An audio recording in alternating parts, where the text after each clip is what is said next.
Hey there, welcome back to my channel. It is Christine here with another video for you. It is curriculum sharing time. I love this time of year. It's really exciting. It's all like the prep and the anticipation of a fresh new school year. And in today's video, I'm going to be sharing with you my no one else picked it, my second grade curriculum picks for the 2022 school year.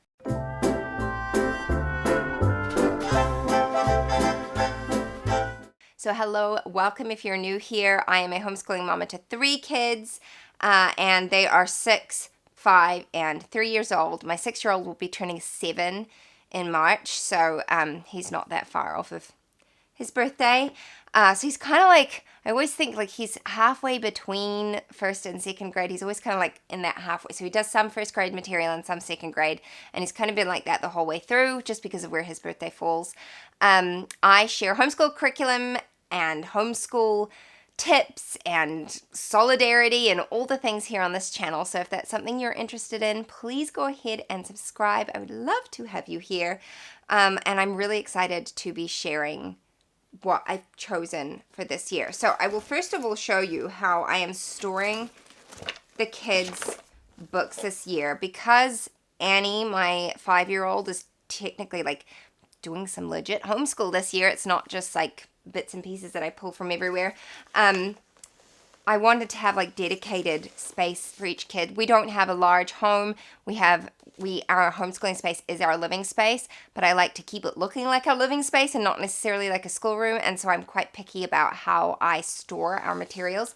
This year I decided to go ahead and use baskets. So I have big baskets for each kid, and I also have one for our group subject / morning basket, and I'm really happy with how it's panning out. I think it's going to work well. I did have like one of those trolleys with like the tiers, and that was great, except that we have carpet in a lot of our home, and so it was really hard to pull it on that, and I didn't have anywhere nice to store it, and so these sit on top of our cubby unit that we have in our play area, and it works. It looks pretty, and I think it's gonna be nice to be able to just like pick up each basket and know that everything that we need for the day is in there. So that is how I'm storing things this year. Let's start with individual subjects. Now these are his subjects specific to second grade, and this is just for my son. This is not including group subjects. I will have another video coming out where I share all of our group subjects. So let's start with math. We're using the Good and the Beautiful math. This is their level 2. And no, not level 2. Why have I got... Ignore me. I just realized that I've got the level 3 box out here. That's why I was like confusing myself. It is level 2 that he's doing this year. I just grabbed the wrong box. I do have the level 2 box as well. I purchased the PDF of this and printed it out. We did level 1 last year. We've done it since kindergarten, but we upgraded to their new math last year. And so now we're continuing with that because we really enjoyed it. And I do have all the manipulative boxes up till... Is level 3 the last one or level 4? I can't remember. I think level 3 is the last one. So level 2 is what I've got, obviously. And this is beautiful. Like I said, I printed it at home. The PDF is free, which is incredible. And for us, it's very cost effective to print at home. So it takes a little bit of time, but I'm very happy with how it turned out, and we're going to be continuing with that. Math is probably Jack's favorite subject. He's really good at it, and he very much enjoys it. So that is what we're doing for math. For handwriting, okay, so I actually have 2 books here. We're continuing. He's doing like mostly the Good and the Beautiful this year. It just works for him. So handwriting, I've got 2 books. He's got level 1 to finish off. He's almost finished this one. We did it last year. He's really close with that. And then I printed out level 2 for him to do this year. So love their handwriting. It's nice and simple. It's very pretty inside. It's not boring. And it gets the job done. And I'm pretty sure that next year he'll be moving on to cursive, which blows my mind. Like, how do I have a kid that old, you know? So, yeah. And then for language arts, he is going to be moving on to level 1. Now, I had a lot of like umming and ahhing about what I was going to do with him for language arts this year. And I still am of the mindset if it's not working, we will find something else. over the course of the last couple of years, he's gone between The Good and the Beautiful and All About Reading. We also did a little bit of master books in there, just for where the stages he was at, like what he needed. His reading has really taken off, and I feel like over this summer break for us, he is like, things have just clicked for him, and he's asking to read me stories now, which he has never done before. And so that's really encouraging for me, and it makes me feel like he's very much ready to move on to level 1. We finished out level K at the end of this year. I'm just waiting for the shared reader the personal reader to come in the mail.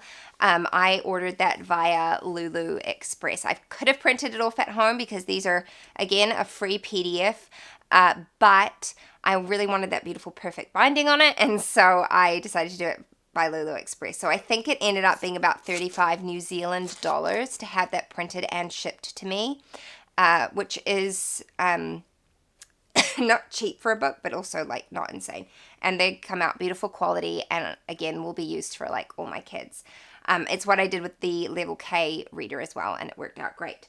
So I printed this one at home, and I'm excited to get started with that with Jack. So we're doing that for his language arts. Now, the one part of that I am not using is the spelling, because I just don't like the way that they've got their spelling set out in there. The way I did spelling was the traditional kill and drill method with the lists, and actually that worked really well for me. I didn't know anything different. I enjoyed it. My concern with that was that Jack is not a huge fan of writing, and so I didn't want to like kill all joy he has in school. And so what I ended up doing was purchasing the spelling curriculum from the Moffat girls. So this one was recommended. I'd seen it actually in a couple Facebook groups recommended. I was part of their the Moffat girls Facebook group anyway. And so I went ahead and purchased this. It wasn't very expensive. It was, I think it's like $20 US, but I also got it on discount on the Black Friday sales. It's through Teachers Pay Teachers. And it is kind of, like, it can be used in the classroom. It's very much made to be used in a classroom if you're a teacher and you want to use it that way. And there's quite a few different ways which you can use it. So the way I've done it is I've just printed out all of the worksheets. And each week, I think there's 38 weeks. We won't be doing that many weeks, but there's 38 weeks. And each week you get a new spelling list. And you kind of got like these different worksheets and different fun ways to learn the words. And they just didn't, this is first grade. I didn't want to go straight to a second grade spelling curriculum because we haven't done a formal curriculum with him yet for spelling. And so this is like I just want to see how he does with it. So I've got that. And then I've got the spelling lists I printed out and laminated, so he's just always got those to reference, and we can pull them off, and it's easy to look at. So I liked this. It was affordable. I looked at several different spelling curriculums, and honestly, what put me off at the end was the cost of a lot of them. I was just like, I just can't justify spending that much money on just spelling when I feel like he can learn without spending that much money. I looked at All About Spelling. I looked at what was the other one I looked at?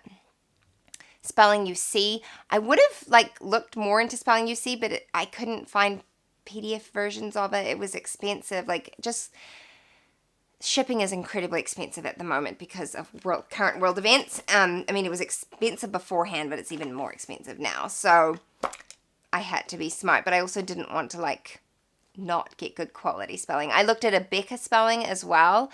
And who knows, we might still end up going to that in the long term, but for right now, I think this is where it's going to work for us. So those are Jack's individual subjects for second grade. Like I said, grade doesn't mean much because he uses a mixture of all sorts.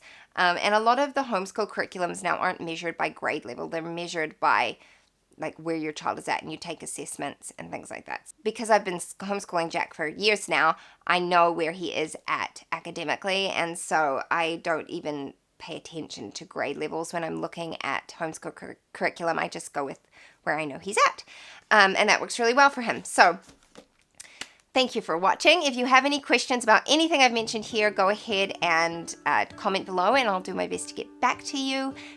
Thank you, though, for watching, and I will see you in my next video. Bye-bye. What if the world had more of your smile? What if the wind could spread your love? What if your sweetness could reach everyone? There'd be no war.